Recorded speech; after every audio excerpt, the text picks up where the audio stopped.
اعوذ باللہ من الشیطان الرجیم بسم اللہ الرحمن الرحیم الحمدللہ ہدانا لہذا وما کننا لنہتدی لولا ان ہدانا اللہ، یعنی تمام تعریفیں اللہ رب العزت کے لیے ہیں جس نے ہمیں ہدایت کی راہ دکھائی، اور اگر اللہ ہمیں اس کی راہ نہ دکھاتا تو ہم کچھ بھی کر نہ پاتے۔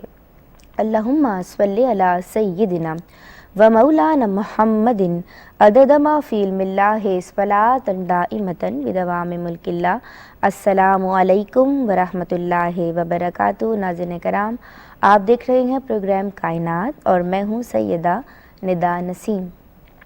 ہمارا یہ پروگرام خالق کائنات کی لامحدود قدرت و حکمت کو جاننے اور پہچاننے کی ایک ایمان افروز کاوش ہے جسے پیش کرنے کی سعادت پاکستان ٹیلی ویژن حاصل کر رہا ہے۔ ناظرین کرام، آثار قدیمہ یعنی کہ پرانی عمارتیں، پرانے قلعے، منڈل، پراچین وغیرہ وغیرہ، گزرے ہوئے زمانوں کے نامیوں کے بنائے ہوئے ایسے قلعے یا ایسی عمارتیں یا ایسے مکانات جن کی باقیات اب بھی یا تو موجود ہیں یا ان کو اسٹڈی کیا جا چکا ہے یا کسی نہ کسی شکل میں بطور یادگار قائم ہیں، ان کو آثار قدیمہ کہا جاتا ہے۔ علم آثار قدیمہ تاریخ انسانی کے کن کن گوشوں کو بے نقاب کر چکا ہے۔ اس کے ساتھ ساتھ اب تک دریافت شدہ آثار قدیمہ سے تاریخ انسانی کے کس کس عہد تک پہنچا جا چکا ہے یا ان پہ روشنی پڑ چکی ہے یا پڑ سکتی ہے، اور زندگی اور انسانیت کی تاریخ مرتب کرنے میں پہلو بہ پہلو کن علوم کا حصہ ہے آثار قدیمہ کے، اور قرآن حکیم اور بائبل میں جن اقوام کی تباہی کا ذکر کیا گیا ہے ناظرین کرام، کیا ان کے بھی آثار قدیمہ کی شکل میں مل چکے ہیں، اور ان میں سے کتنے آثار قدیمہ تک سائنس رسائی حاصل کرنے میں کامیاب ہو چکی ہے۔ آج ان جیسی اور بہت سی باتیں اور یہ باتیں ہم جاننے کی کوشش کریں گے، یعنی آج ہم جو کائنات کھنگالیں گے یا جس کائنات کے حوالے سے گفتگو کریں گے، کلام کریں گے، وہ ہے آثار قدیمہ کی۔ اور ہماری رہنمائی کے لیے ہمارے درمیان موجود ہیں ناظرین کرام، میرے معزز و محترم مہمانان گرامی، میرے پہلے مہمان ہیں حلیم شرر صاحب۔ السلام علیکم۔ آپ کے حوالے سے میں ناظرین کرام آپ تمام کو بتا دوں، آپ ریسرچ فیلو ہیں آرکیولوجی اینڈ آرکائیوز کے۔ اب یہ ذرا کوئی مشکل سی ٹرمینالوجی ہے تو میں اردو میں بھی بتا دوں کہ جو آرکائیوز ہو گیا اس کا مطلب ہو گیا کہ انسانی تحریری ورثہ جو ہے اس کے حوالے سے آپ کی بہت نالج ہے، اور انسان کے ہاتھوں سے جو بنائی ہوئی چیزیں ہیں ان کو شاید اسٹڈی کیا جاتا ہے آرکیولوجی میں۔ تو یہ آپ کا خاصہ ہے، آپ کا شعبہ ہے۔ آج ہمارے درمیان آپ موجود ہیں حلیم شرر صاحب، اور ان کے ساتھ حاضر و موجود ہیں ناظرین کرام میرے دوسرے مہمان، آپ کا نام ہے پروفیسر اخلاق۔ السلام علیکم۔ وعلیکم السلام۔ آپ پپس یعنی Pakistan institute for parliamentary services کے ریسرچر بھی ہیں اور اسکالر بھی ہیں ناظرین کرام۔ اس کے ساتھ ساتھ آپ as a consultant institute of Iqbal society میں بھی اپنے خدمات انجام دے رہے ہیں، یا اقبال اکیڈمی میں بھی اپنی خدمات انجام دے رہی ہیں۔ فاؤنڈیشن سے آپ فارغ التحصیل ہیں، اور بلکہ وہاں آپ ایکس پروفیسر رہ چکے ہیں۔ آج ہمارے ساتھ ہیں ہماری خوش نصیبی پروفیسر اخلاق صاحب۔ السلام علیکم۔ آپ دونوں شخصیات کو میں خوش آمدید کہتی ہوں، اور ناظرین کرام اس سے قبل کہ میں سوالات کی جانب جاؤں، آئیے پہلے دیکھتے ہیں ایک مختصر سی ڈاکیومنٹری۔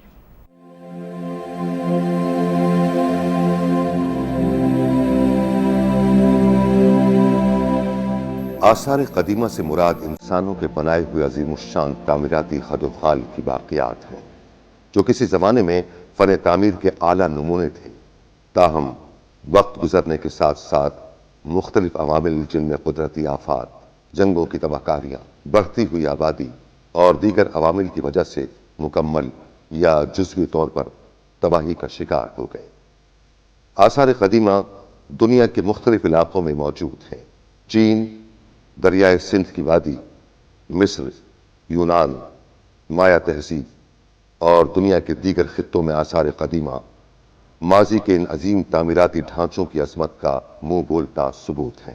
یہ آثار قدیمہ ماضی کی شاندار تہذیبوں کا گہوارہ بھی تھے۔ دریائے سندھ اور دریائے نیل کے کنارے پائے جانے والے آثار قدیمہ اس کی روشن مثال ہے۔ اللہ تعالیٰ نے بھی قرآن کریم میں گزشتہ اقوام کے احوال بہت تفصیل کے ساتھ بیان کیے ہیں۔ آثار قدیمہ کی دریافت نے انسانوں کو غور و فکر کی نئی جہتیں عطا کی۔ انسان نے ماضی کے ان عظیم تعمیراتی ڈھانچوں، وہاں سے دریافت ہونے والے مختلف اوزاروں اور دیگر اشیاء کی مدد سے ان اقوام کی ترقی اور علوم و فنون میں ان کی مہارت کے بارے میں بہت کچھ سیکھا۔ یہ آثار قدیمہ ان بہت سے حقائق سے پردہ اٹھانے میں معاون ثابت ہوتے ہیں جو کہ انسانی معلومات سے بہت دور معلوم ہوتے ہیں۔ آرکیالوجی نے ان آثار قدیمہ کے بارے میں معلومات کو انتہائی منظم انداز میں جدید دنیا کے سامنے پیش کیا ہے۔ دنیا بھر میں عدم توجہی کی بنا پر آثار قدیمہ معدوم ہوتے جا رہے ہیں۔ ضرورت اس امر کی ہے کہ ان کی حفاظت کے لیے ٹھوس اقدامات کیے جائیں۔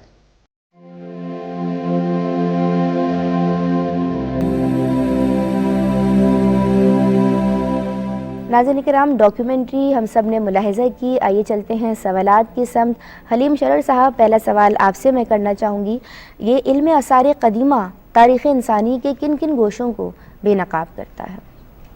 اصل میں علم آثار قدیمہ تاریخ انسانی کے تمام شعبوں کے محیط ہے۔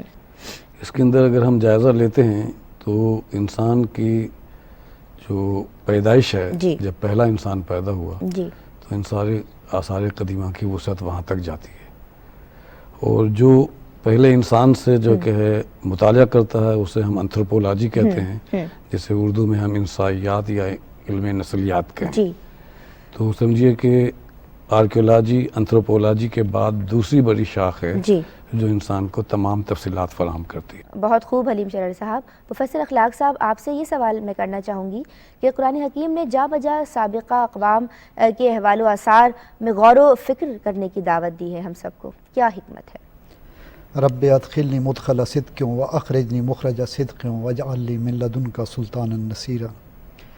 یہ آیت کریمہ قرآن عزیز میں موجود ہے، اور یہ رسول اکرم صلی اللہ علیہ وسلم کی وہ دعا ہے جو مدینہ ہجرت کی رات آپ نے فرمائی۔ اس کے تناظر میں دیکھا جائے تو سلطان نصیر کی مدد مانگنے والے رسول صلی اللہ علیہ وسلم، ان کی تمام دعاؤں میں فرامین میں قرآن حکیم کہتا ہے ایک مقام پہ کہ رسول کی دعائیں تمہارے لیے اطمینان کا سبب ہیں، اور دوسری جگہ کہ یہ اہل ایمان کے لیے تقویت کا باعث ہیں۔ اہل ایمان غور کرتے ہیں، قرآن میں یہ کہا گیا ہے۔ آپ نے جو سوال فرمایا کہ سابقہ اقوام کے احوال اور آثار میں غور و فکر کی ضرورت، اس کی حکمت کیا ہے؟ یہیں سے آپ دیکھیں کہ اہل ایمان وہ ہوتے ہیں جو ہر دور میں اللہ کے بھیجے ہوئے فرستادہ پیغمبروں کی پیروی کرتے رہے۔ دوسرے لوگ وہ ہیں جنہوں نے انکار کیا، تو ایک ہو گئے حزب اللہ جنہوں نے اللہ کی اور اللہ کے پیغمبروں کی تعلیم کو اطاعت کے ساتھ قبول کی۔ بالکل۔ دوسرے وہ لوگ ہیں جنہیں اللہ تعالیٰ حزب الشیطان قرار دیتا ہے۔ ہر دور میں جتنی اقوام کی تباہیاں نظر آتی ہیں قرآن حکیم میں، وہ انتہائی غیر فطری، غیر انسانی، غیر اخلاقی حرکات کے مرتکب ہوئے۔ ان میں سب سے بڑی گستاخی وہ ہے رسولوں کی توہین۔ ناراض ہو گیا اللہ اس بات سے، ناراض ہو گیا۔ ہر جگہ یہ کہتا ہے، تباہی کی آیات جتنے مقامات پہ اللہ تعالیٰ نے ارشاد فرمائی کہ فلاں نے میرے رسول کی بات کو جھٹلایا، کسی جگہ ہے انہوں نے تمسخر اڑایا، کسی جگہ ہے مقاتلہ کیا۔ تو جنہوں نے انبیاء کی توہین کی، میں مختصر الفاظ میں ایک عام استاد کی حیثیت سے کہتا ہوں، جنہوں نے استادوں کی بے ادبی کی، وہ دنیا سے ان کا نام و نشان مٹا دیا گیا، اور ان کے آثار عبرت کے لیے ہمارے لیے چھوڑ دیے گئے۔ اس کی بنیادی حکمت آثار کی یہ ہے کہ ہم سبق حاصل کریں۔ عبدالحلیم شرر صاحب، مجھے بتائیے گا کہ اب تک دریافت شدہ آثار قدیمہ کی بدولت کن عہد تک یا کس عہد تک تاریخ انسانی پہ روشنی پڑ سکی ہے؟ دیکھیے، دریافت شدہ اس آثار قدیمہ کے تحت جو ہے ہمارے حضرت نوح علیہ السلام سے پہلے تک کے ہمارے پاس ہے، کیونکہ کشتی نوح جو ہے اسے بھی دریافت کر لیا گیا ہے، اور کشتی نوح جو ہے وہ رشیا کے علاقے کے اندر جو ہے ہمیں دریافت ہوئی ہے. اس سے پہلے بھی کشتی نوح سے پہلے بھی کے جو آثار ہیں وہ سمندر برد پانی کے سپرد ہو گئے، لیکن حضرت نوح علیہ السلام کے بعد سے آثار جو ہے ہمیں جو کہ ملتے ہیں حضرت ابراہیم علیہ السلام کے، حضرت موسیٰ علیہ السلام کے، حضرت عیسیٰ علیہ السلام کے، جو کہ ہے مذہبی آثار قدیمہ جو ہے اس کا مذہبی تعلق اتنا نہیں رہتا، کیونکہ وہ سائنسی اسٹڈی کرتا ہے، تو اس کے اندر قوموں کے عروج و زوال کا مطالعہ جو ہے آثار قدیمہ کا ذرا مختلف ہوتا ہے، اور تاریخ کا بھی ذرا مختلف ہوتا ہے. آثار قدیمہ کے جائزے میں ہم قوموں کے عروج و زوال کا اگر ہم دیکھیں تو یہاں پہ انسان کے اختلافات جو تھے وہ انہوں نے آپس میں اتنی ناراضگی کا سبب بنے کہ وہ لڑائی کا سبب بنے. تو وہ جھگڑے اور وہ لڑائی اور پھر جنگ، پھر وہ فرد کی جنگ جو کہ ہے وہ قبیلے کی جنگ میں تبدیل ہوئی، اور قبائل کی آپس کی جنگوں کے اندر پھر وہ جو قبیلہ جیت جاتا تھا تو دوسرا قبیلہ جو ہے ان کو غلام بنانے کا سلسلہ شروع ہوا. جب وہ قبیلہ جو ہے جو غلام بننا نہیں چاہتا تھا وہ منتقل ہو جایا کرتا تھا، اور یہ قبائل جو ہیں وہ میٹھے پانی کے ذخائر کے ساتھ سفر کیا کرتے تھے. ہم یہاں پہ پاکستان کے حدود میں رہیں تو ہمارا یہ جو دریا ہے دریائے سندھ جو تقریباً 10 لاکھ سال قدیم ہے، تو ہمارے تمام جو ہے قدیم آثار جو ہے اسی دریا کے جو ہے رخ بدلتے ہوئے صوتوں کے ساتھ ہوئے. تو ایک کتاب بھی آئی ہے پاکستان میں، changing courses of the Indus river, کہ دریائے سندھ نے اپنے رخ جو بدلے. تو دریا کے قریب جو لوگ رہا کرتے تھے تو جب وہ دریا رخ بدلتا تھا تو وہ پانی وہاں پہ نہیں ہوا کرتا تھا.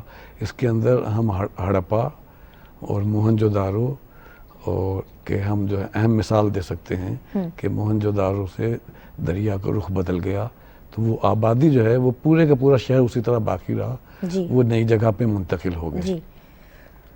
اسی طرح سے یہاں پہ بھنبھور ہے، ہمارے قریبی ہے.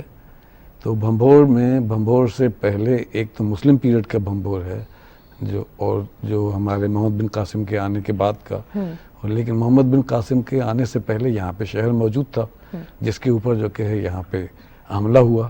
تو وہاں پہ کھدائی کے اندر ہمیں دونوں شہر، ایک مسلم بھنبھور ایک نان مسلم بھنبھور، ہمیں دونوں دریافت ہوئے. ٹھیک ہے. تو وہاں پہ ہمیں یہ پتہ چلتا ہے کہ یہاں پہ جو کچھ بھی تھا تو یہاں پہ دریا جو ہے تقریباً 2200 سال پہلے سے لے کر کے اور آج سے 1000 سال پہلے تک کے دریا یہاں تک آیا کرتا تھا. جب دریا نے اپنا رخ بدلا اور یہاں پہ دریا کی کوئی ٹریبیوٹری جو ہے پانی لے کے نہیں آئی تو انسان یہاں سے ہی منتقل ہو گیا. اس لیے یہاں سے ہمیں تمام وہ چیزیں ملیں جو انسان جو ہے لے جانے میں اکثر بھول جاتا ہے یا سامان کی زیادتی کی وجہ سے چھوڑ جاتا ہے. ہمیں بھنبھور سے بھی اسی قسم کی چیزیں دریافت ہوئیں. پھر ہمارا یہ جو خطہ ہے تو یہاں پہ تقریباً مطلب ہندوازم کے آنے سے پہلے، ہندو مت کے آنے سے پہلے وہ تاریخی شواہد پیش نہیں ہوتی، لیکن یہ ہے کہ آرکیالوجی تاریخی شواہد پیش کرتی ہے کہ تقریباً 1550 قبل از مسیح جو ہے وہ ہندوازم جو ہے یہاں پہ ہندو مت جو ہے بر صغیر میں متعارف ہوا.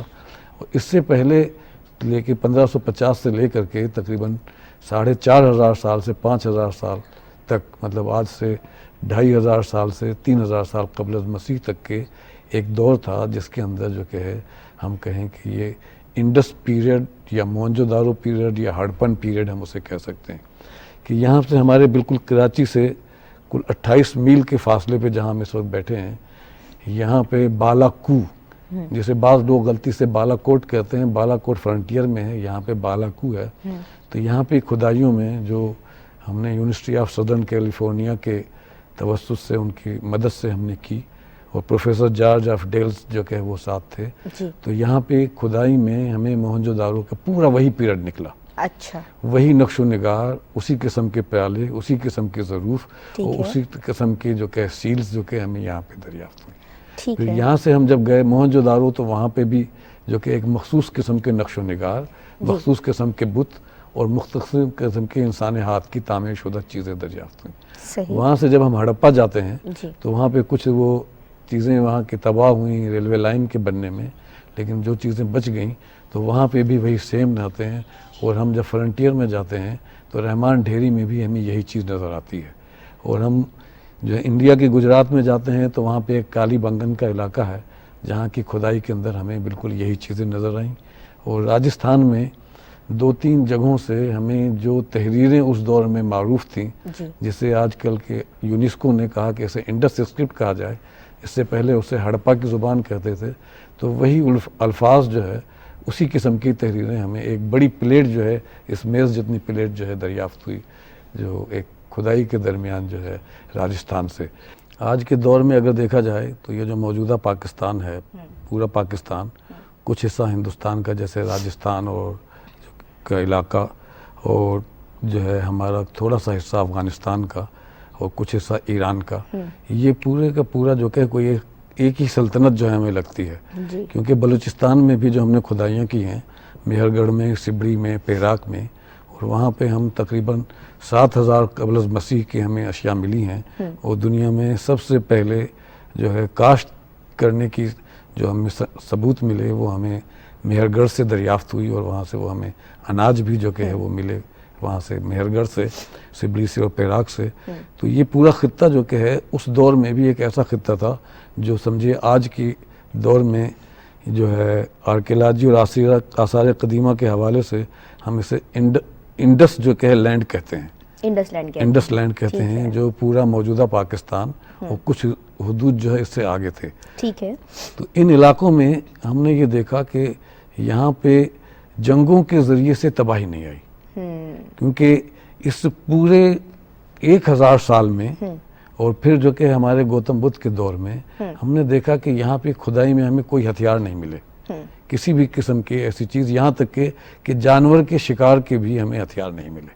اچھا. اگر وہ خالی لکڑی سے کیا کرتے تھے تو ہو سکتا ہے کہ وہ لکڑی گل سڑ گئی ہو، باقی جو ہے ہمارے نہ ہمیں پتھر کے ہتھیار ملے، اور جو ہم اس وقت میٹل استعمال کرنا سیکھ گئے تھے تو وہ میٹل کے ہتھیار بھی ہمیں دریافت نہیں ہوئے. ٹھیک ہے، بہت خوب.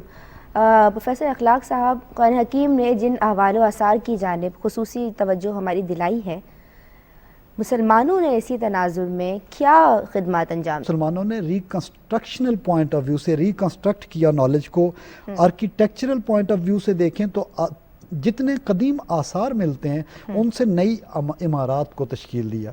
مثال کے طور پہ میں لاہور چلا جاتا ہوں، مینار پاکستان کے سامنے دیکھتا ہوں بادشاہی مسجد. علاقہ تھوڑا ہے، گنبد اور میناروں کا ڈیزائن ایسا ہے، اس کو جادو کا اثر کہتے ہیں کہ بہت عظیم الشان روب دبدبے والی عمارت نظر آتی. ایکچولی اس کا ایریا کم ہے، بناوٹ میں آرکیٹیکچرل روب دبدبہ ایک جادو کا، اس کو ہمارے سامنے کہتے ہیں کہ فریب ہمیں ہوتا ہے کہ یہ بہت بڑی عمارت ہے، حالانکہ اس کا رقبہ بڑا نہیں ہے.